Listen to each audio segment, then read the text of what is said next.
Good evening, Year 11s, and welcome to the first video instalment for Term 3. As you guys know, we have been looking at acids and bases in class, and the first part of this video can be summarised by the three letters, which by coincidence are also the three letters of the alphabet, our A, B, C's. And the second part of the video can be summarised by WA and WB, which is weak acids and weak bases, and strong acids and strong bases. So you guys aren't familiar with this as much yet, but hopefully by the end of this video you will be. And our ABCs, I'm going to recap that for us now. So, guys, our A's stands for acids, our B's stand for bases, and our C's stand for conjugate pairs, which was a term that I introduced to you guys in class today. Now, to bring us to the conjugate pairs, we just firstly need to recap what the Bronsted-Lowry theory about acids and bases is, because that will allow us then to match up our conjugate pairs. And hopefully you can remember that our Bronsted-Lowry acids are proton or hydrogen ion donors, and our Bronsted-Lowry bases are proton or hydrogen ion acceptors. It would also be worth noting, guys, that you cannot have one without having the other. So in a Bronsted-Lowry setup, you will always have an acid and a base, because the base that accepts a hydrogen ion has to get that hydrogen ion from somewhere, and it comes from the Bronsted-Lowry acid. So you will always find those two working in unison as a package deal. You get one, you get the other. Guys, also, just on the Bronsted-Lowry acids and bases, there are a couple of substances known to us that can act as both an acid or a base, and hopefully you guys will remember those as our amphoteric substances. So depending on what those amphoteric substances are acting or reacting, I should say, depending on what those amphoteric substances are reacting with, they can either donate their proton and therefore act as an acid, or they can accept a proton and therefore act as a base. So, guys, for example, water is a very common amphoteric substance. It has the ability to donate protons, it has the ability to accept protons. I also introduced to you today HCO3-1, so the bicarbonate ion. Depending on what that's reacting with, it can lose or donate this proton here and act as an acid, or it can accept a proton and become like that, and that will mean that it's acting as a base, and therefore it would lose that negative charge there. Guys, also we have bisulfate, so that could be a base or an acid, and we can have a couple of other things as well, acting as both our acids and bases. And there is a link between these and our multiprotic acids, but we will get to multiprotic acids in a couple of lessons' time, so perhaps we'll leave that for the time being. So, guys, that's the recap for our Bronsted-Lowry things. Now, that's reasonably straightforward. What's not as straightforward, however, is the conjugate acid and base pairs. So, guys, because we always have an acid reacting with a base when we're looking at Bronsted-Lowry things, they actually then react together to form another acid and another base. And on the right-hand side, or the products side of the reaction, those acids and bases are called conjugates. And together, they can form conjugate acid-base pairs. So, guys, a good example of that would be to start with NH3. And hopefully you guys would start to look at a couple of these things and identify whether or not they're actually acids or bases to start with. And hopefully you would look at ammonia and know that that's actually going to be a base. And the products formed when it reacts with water are the ammonium ion and a hydroxide ion. Sorry about that H. Okay, so guys, this is the base. We know it's the base for two reasons. It forms hydroxide ions in solution, and it also has accepted a proton from the water to form NH4. Because the NH3 is acting as base, that leaves the water to act as an acid. And then, guys, on the right-hand side, we form conjugate acids and conjugate bases. So the NH4 is actually going to be the conjugate acid of the NH3. Bases form conjugate acids, and the water, which is the acid, forms this conjugate base, which is the hydroxide. So guys, together, these are what we refer to as our conjugate acid-base pairs. So here the water and the hydroxide is one pair, and the NH3 or the ammonia and the NH4 plus or the ammonium is the other pair. So guys, that was the lesson today, and hopefully you can start to see that our bases form conjugate acids, our acids form conjugate bases. If you're having trouble remember that, then just remember that they form the opposite, and together they are a conjugate acid-base pair. So guys, that was that's reasonably straightforward, but what is of discussion now is that we need to have a look at if we can tell whether or not something is going to be a strong acid or a strong base, or a weak acid or a weak base.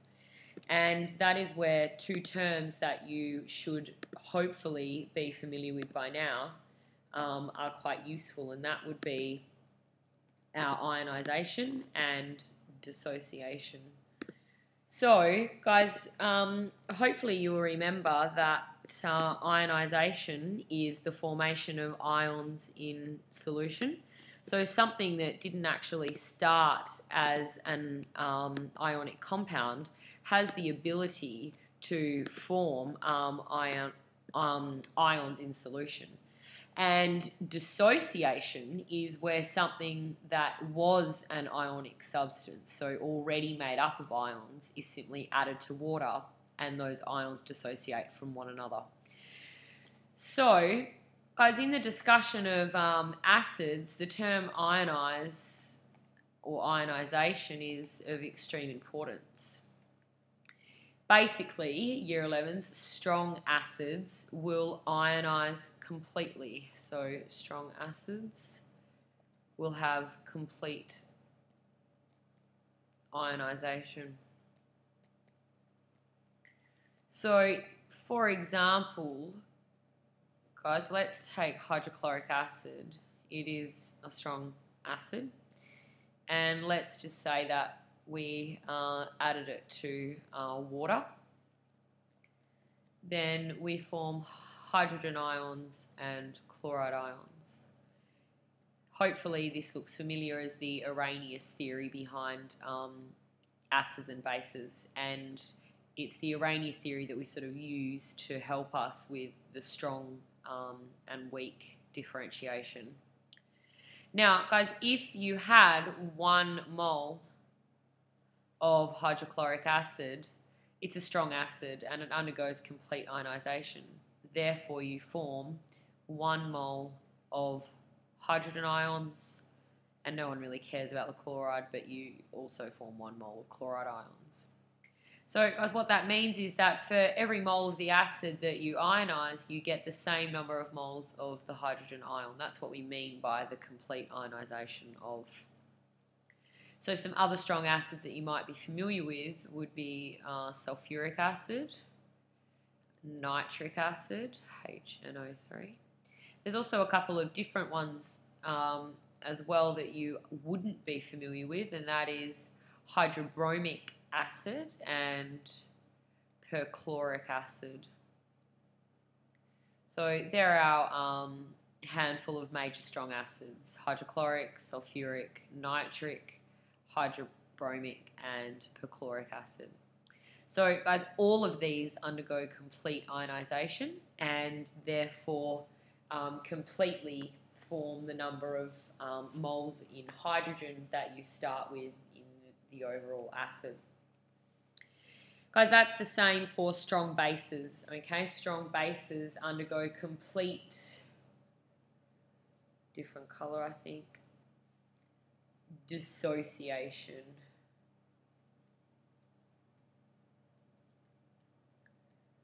So, for example, if you had the strong base sodium hydroxide, then in water that completely dissociates to form hydroxide ions and sodium ions. And if you had 1 mole of sodium hydroxide, you would form 1 mole of hydroxide ions. So that's what we mean by a strong acid and a strong base. Yellow is not a good colour for this background. So, guys, if you have a weak acid, so for example, let's take vinegar, common example, acetic acid, CH3COOH, and you added that to water. I'm not going to show the water, just because I'm being a bit lazy. Then you form the acetate ion, which is CH3COO -1, and a hydrogen ion. Now, guys, there's a couple of things to note about this reaction. Firstly, I've got an arrow either way, which shows that this does not happen to completion. If it doesn't happen to completion, then it means it has to be a weak acid. So we can put weak acid up here. So what that means, guys, is that you add some acetic acid to water and only some of these molecules will ionize and form hydrogen ions. So in theory, guys, or let's just say, right, hypothetically, that you had 100 molecules of acetic acid in some water, 99 of them would stay as this, and only 1 of them would move from here, ionize and form these here. So, guys, that means that in 1 mole of acetic acid, you are never going to form 1 mole of hydrogen ions. Okay, it's going to be much less than that, 0.03 moles. So that's why year 11s it's actually reasonably safe to consume vinegar, because it's a very weak acid and it only partially ionizes.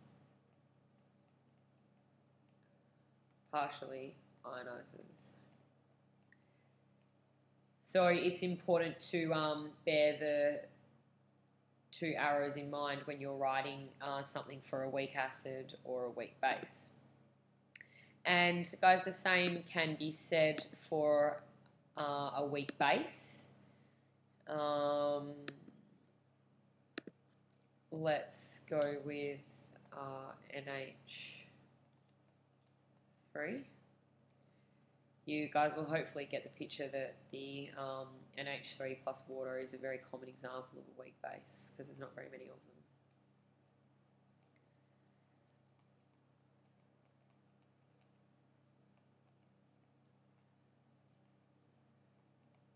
So we form NH4 plus 1 and hydroxide minus 1. So guys, a very similar story, okay, and hopefully this example looks familiar to you from the conjugate acids and bases part earlier. But guys, basically here, if you have, let's say, 1 mole of ammonia, then you are never going to form 1 mole of hydroxide, okay? It's just too weak. This will only partially happen, and hence you have to have an arrow either way to show that that's a weak base, in a similar way that the acetic acid is a weak acid. So, guys, that's a little introduction to weak acids and bases. Now, generally speaking, we also talk about something in terms of whether or not it's concentrated or dilute. So, guys, it's possible to have a very dilute solution of a strong acid. So, for example, if you had sulfuric acid, you know that that's a strong acid. It completely ionizes in solution. But you might have, let's say, 1 ml of sulfuric acid in 10,000 mils of water, H2O. That represents a very dilute solution, okay? If you, again, took sulfuric acid as your strong acid and you had 1,000 mils of that in 10,000 mils of water, then that would represent a very concentrated solution. So it's important to be able to make the distinction between a strong acid and a weak acid, and a concentrated acid and a dilute acid. And guys, the same can be said for your bases as well. So you can have dilute and concentrated solutions of both weak and strong acids and bases. Guys, the last thing that I just wanted to touch on briefly was how one might tell whether or not you've got a strong acid or a strong base in a lab. So if you guys had, let's say, a sample of 2 unknown acids, then you can put them into a beaker, so 1 into 1 beaker and 1 into another beaker. And you can run an electric current through your respective solutions. The same can also be said for bases, guys, so it's not just about acids. You can do the same test for bases. So add your 2 electrodes like that, attach it to a power point and see which one lights up the light bulb the most, or you could also read it off an ammeter to see what was generating the most current. So, guys, let's just say that this represents the light coming off this bulb, and this represents the light coming off this bulb. Which one's going to be your strong acid and which one's going to be your weak acid? Strong, weak. Why? Because your strong acid fully ionizes, therefore it's got more ions in solution that are capable of carrying an electric charge. Your weak acid only partially ionizes in solution, so there's less ions that are free to carry the charge in solution, and it will struggle to conduct as much electricity, because the majority of the particles in this solution are in their original form, okay, not in their ionized form. In your strong acid, they are in their complete ionized form. So, guys, that is the very brief summary to what we already know and to our new concept of weak acids and weak bases. And stay tuned for video number 2, which will be coming your way next week.